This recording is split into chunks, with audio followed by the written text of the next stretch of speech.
warahmatullahi wabarakatuh. Waalaikumsalam warahmatullahi wabarakatuh. Ya, apa kabar hari ini? Baik. Alhamdulillah ya. Oke, sebaiknya sebelum kita melakukan pembelajaran berdoa dulu. Ketua kelas pimpin doa.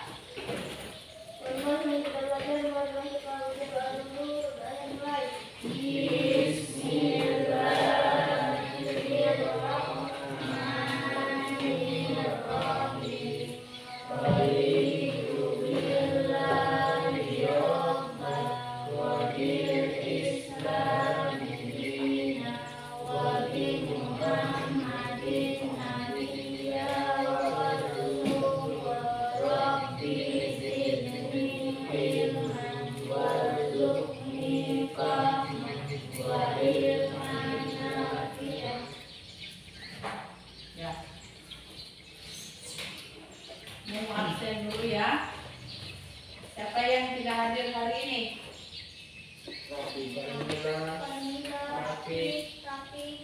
Alasan kenapa? Alpa atau sakit atau bagaimana? Tidak ada keterangan. Jadi didoakan saja semoga besok hadir semua ya.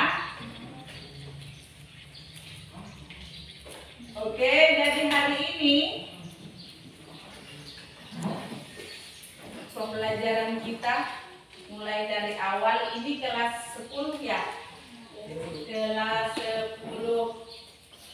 Jadi pembelajaran minggu lalu ya, pembelajaran minggu lalu berkenaan tentang konsep fikih dan ibadah dalam Islam. Konsep fikih dan ibadah dalam Islam. Minggu lalu sudah membahas tentang definisi konsep fikih dalam Islam, ruang lingkupnya, ya.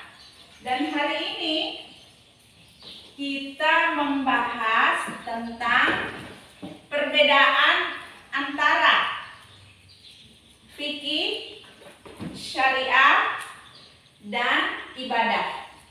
Ya, jadi membahas tentang perbedaan fikih antara fikih, syariah, dan ibadah.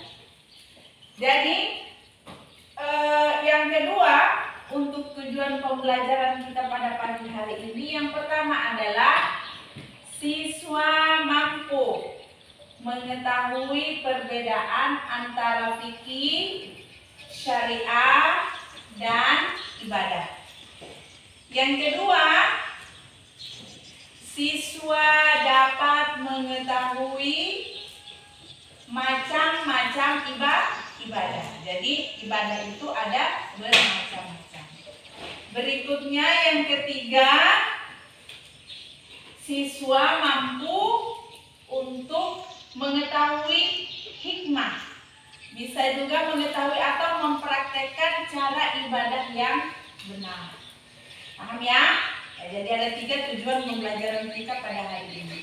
Oke, kita mulai. Ibu ingin kalian menonton video singkat ini ya. Nanti Ibu kasih lihat.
Oke, dengan menonton video di yang tadi ya, dengan menonton video yang tadi bisa Ibu jelaskan sedikit bahwa yang pertama perbedaan antara fikih syariah dan ibadah. Yang pertama, syariah itu bersumber pada Al-Quran dan hadis.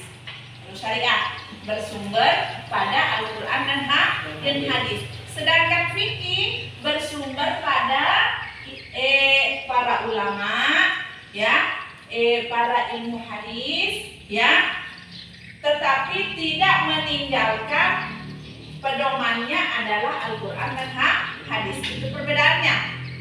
Yang kedua, perbedaan kedua adalah syariah itu hukumnya qat'i atau pasti, hukum syariah. Sedangkan hukum fikih itu hukumnya sunni atau sanni atau masih dalam duga-duga. Ya. Berikutnya, hukum syariat hanya satu, universal. Ya, hukum syariah itu hanya satu, yaitu universal atau bisa diikuti oleh seluruh umat manusia. Sedangkan hukum fikih berbagai ragam cara pelaksanaannya. Itu perbedaannya ya. Kemudian syariah itu tidak ada campur tangan manusia. Atau tidak ada campur tangan manusia, maksudnya adalah ulama. Sedangkan kalau fikih itu ada campur tangan, yaitu ijtihad para ulama. Berikutnya macam-macam ibadah. Ada ibadah mahdah. Ya, ada ibadah mahdah. Ada ibadah ghairu mahdah. Apa itu ibadah mahdah? Ibadah mahdah itu adalah ibadah yang berhubungan antara manusia dengan Allah, yang di dalamnya sudah ada aturan, ya, sudah ada aturan yang cara pengerjaannya, hukum-hukumnya, rukunnya. Contohnya bisa kalian ketahui antara manusia dengan Allah. Contohnya ibadahnya fitri.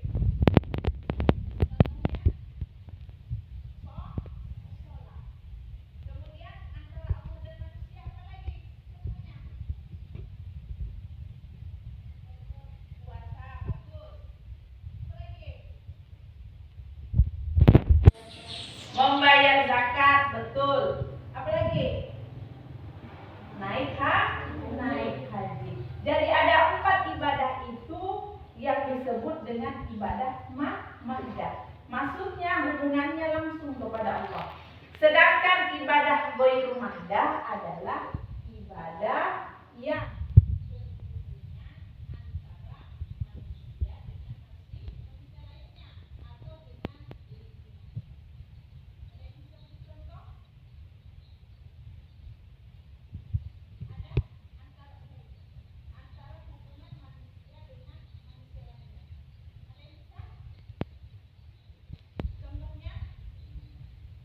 contohnya adalah sedekah.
harus dilakukan oleh guru agar agama dalam meningkatkan pelaksanaan kegiatan sholat berjamaah adalah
Tidak ada?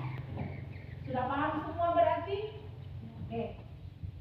Jadi setelah selesai semuanya diskusi ya dan memaparkan hasilnya masing-masing, jadi dapat disimpulkan bahwa ibadah atau fikih ya yang berkaitan dengan ibadah ini mempunyai ya tujuan ya yang sangat mulia. Yang pertama, untuk kita di lingkungan sekolah ini ya, pendalaman karakternya adalah yang pertama membiasakan diri. Kalau sudah terbiasa ya setiap hari dibiasakan dari rumah, pasti akan terbiasa sampai di sekolah. Ya, jadi tolong di rumah ini kan sudah besar-besar, jadi pasti sudah setiap saat atau setiap 5 waktu sholat kan?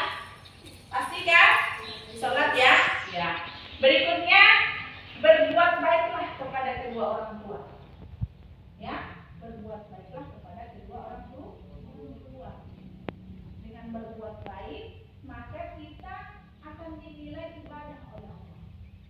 Ya, berikutnya menghargai perbedaan tata cara sholat, ya, tata cara beribadah harus saling menghargai karena dalam fikih Islam itu mempunyai masing-masing mazhab cara-cara tersendiri, ya. Maka kalau ada orang yang sholatnya Allahu Akbar, ada Allahu Akbar. Tentang itu jangan dipermasalahkan karena itu mereka mempunyai perbedaan pendapat. Ya, maka hargai perbedaan itu. Yang berikutnya menghindari sikap maupun ucapan yang tidak baik. Jadi kalau ini semua dilakukan maka akan terjadi yang namanya akhlak yang mulia, ibadah yang baik. Paham ya? Ya, jadi minggu depan itu ibu ingin kalian membuat sebuah rangkuman di rumah ya tentang contoh-contoh ibadah Ghoiru Mahdah. Contoh-contoh ibadah Ghoiru Mahdah yaitu ibadah antara hubungan manusia dengan manusia atau manusia dengan alam. Ya, banyak sekali contoh-contohnya yang tadi sudah jelaskan itu ya. Contohnya seperti sedekah, berinfak, kemudian ada bertetangga dan sebagainya. Masih banyak sekali ibadah-ibadah yang berhubungan antar manusia dengan manusia lainnya. Jadi minggu depan itu tugasnya sebelum kita masuk nanti pada materi berikutnya. Ya, paham ya? Ya, jadi kita tutup saja pertemuan pada pagi hari ini. Semoga kita selalu dalam lindungan Allah Subhanahu wa taala. Jadi kita tutup dengan bacaan Alhamdulillahirabbil alamin. Jadi sekian dulu pembelajaran hari ini. Saya ucapkan Assalamualaikum warahmatullahi wabarakatuh. Waalaikumsalam warahmatullahi wabarakatuh.